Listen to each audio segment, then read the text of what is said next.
എല്ലാവർക്കും നമസ്കാരം. ഞാനിന്നിവിടെ തയ്യാറാക്കാൻ പോകുന്നത് ചൂര മീൻ കറിയാണ്. അപ്പോൾ നമുക്ക് എങ്ങനെയാണ് തയ്യാറാക്കുന്നതെന്ന് നോക്കാം.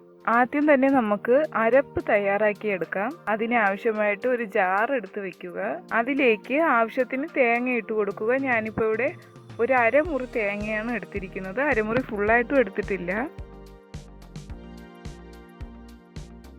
അതിലേക്ക് 2 ചുവന്ന ഉള്ളി ചേർത്ത് കൊടുക്കുക.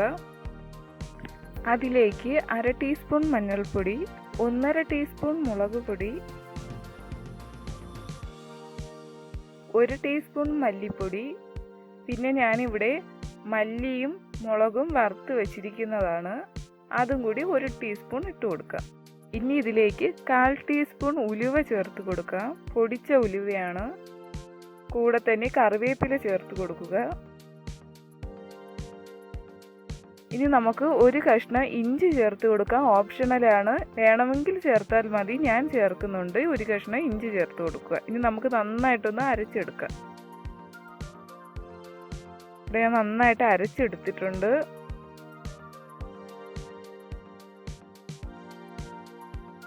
കണ്ടില്ലേ, ഇതുപോലെ വേണം അരച്ചെടുക്കാനുള്ളത്. ഇനി നമുക്ക് പുളി കുതിർക്കാനിടാം. ഞാനിവിടെ ഒരു നെല്ലിക്ക വലുപ്പത്തിനുള്ള പുളിയാണ് എടുത്തിരിക്കുന്നത്. അതിലേക്ക് പച്ചവെള്ളം ഒഴിച്ച് നന്നായിട്ടൊന്ന് കുതിർക്കാൻ ഇടുക. മീൻകറി വെക്കാൻ വേണ്ടിയിട്ട് മൺചട്ടിയാണ് ഞാൻ എടുത്തിരിക്കുന്നത്. ആ മൺചട്ടി അടുപ്പിൽ വെച്ച് കൊടുക്കുക. അതിലേക്ക് അരച്ച് വെച്ചിരിക്കുന്ന അരപ്പ് ചേർത്ത് കൊടുക്കുക. കുറച്ച് വെള്ളം കൂടി ഒഴിച്ച് നന്നായിട്ടൊന്ന് കലക്കി ഒഴിച്ചു കൊടുക്കുക. മിക്സ് ചെയ്ത് കൊടുക്കാം.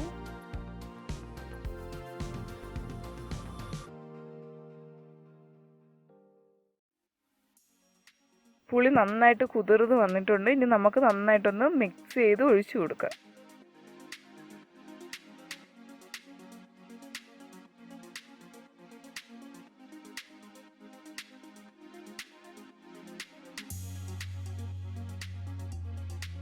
നന്നായിട്ട് പിഴിഞ്ഞൊഴിച്ചു കൊടുക്കുക.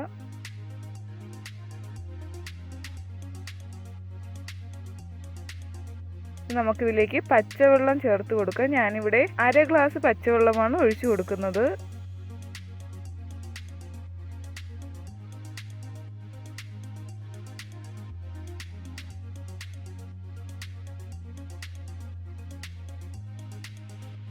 ഇനി നമുക്കിതിലേക്ക് മീൻ ചേർത്ത് കൊടുക്കാം. കഴുകി വൃത്തിയാക്കി വെച്ചിരിക്കുന്ന ചൂരമീനാണ്.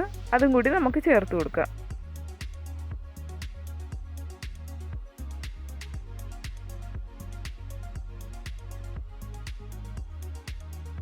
മിക്സ് ചെയ്ത് കൊടുക്കുക. ഇനി ഇതിലേക്ക് ആവശ്യത്തിന് ഉപ്പ് ചേർത്ത് കൊടുക്കുക. ഒന്ന് മിക്സ് ചെയ്ത് കൊടുക്കുക.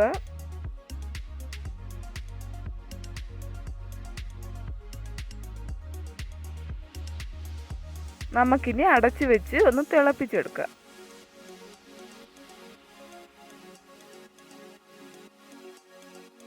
ചെറുതായിട്ടൊന്ന് തിളച്ച് വന്നിട്ടുണ്ട്. ഇതൊന്ന് മിക്സ് ചെയ്ത് കൊടുക്കുക. ഇനി നമുക്കിതിലേക്ക് അരിഞ്ഞു വെച്ചിരിക്കുന്ന മുരിങ്ങയ്ക്ക, പച്ചമുളക്, ഒരു തക്കാളി, കറിവേപ്പില എന്നിവയും കൂടി ഇട്ട് കൊടുക്കാം.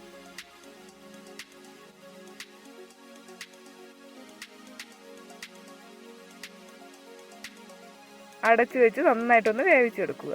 ഇപ്പോൾ ഇവിടെ മീൻ നന്നായിട്ടൊന്ന് വെന്ത് വന്നിട്ടുണ്ട്. മീൻ വെന്ത് കഴിഞ്ഞാൽ തവിയിട്ട് നന്നായിട്ട് മിക്സ് ചെയ്യാൻ പാടില്ല. മീനൊക്കെ പൊടിഞ്ഞു പോവാൻ ചാൻസ് ഉണ്ട്. പതിയെ ഒന്ന് മിക്സ് ചെയ്ത് കൊടുക്കുക.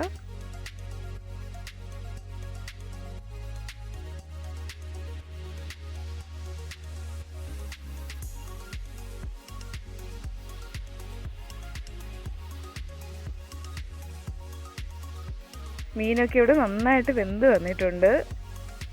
നമുക്കിനി മാറ്റി വയ്ക്കാം. അടുത്തതായിട്ട് നമുക്ക് കടുക് താളിക്കാം.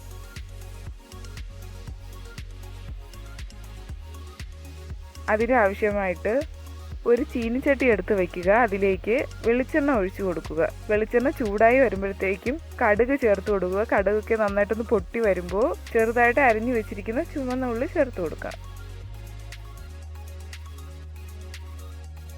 നന്നായിട്ടൊന്ന് മിക്സ് ചെയ്ത് കൊടുക്കുക.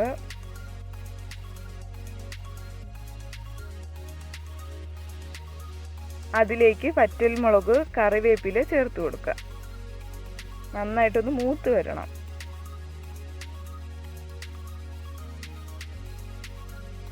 നന്നായിട്ടൊന്ന് മിക്സ് ചെയ്ത് കൊടുക്കുക.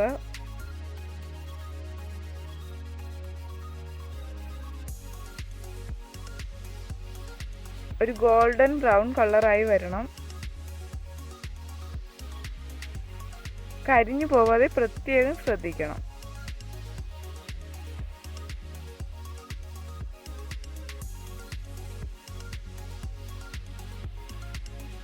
ഇനി നമുക്കത് മീൻകറിയിലേക്ക് ചേർത്ത് കൊടുക്കാം.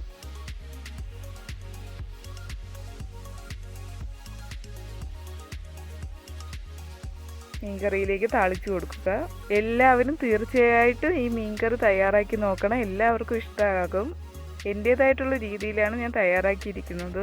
ഉച്ചയ്ക്ക് ചൂട് ചോറിൻ്റെ കൂടെയും കപ്പയുടെ കൂടെയൊക്കെ നല്ലൊരു കോമ്പിനേഷനാണ്. എല്ലാവരും തയ്യാറാക്കി നോക്കണം. ഇഷ്ടമായെങ്കിൽ ലൈക്ക് ചെയ്യുക, ഷെയർ ചെയ്യുക, സബ്സ്ക്രൈബ് ചെയ്യുക. താങ്ക്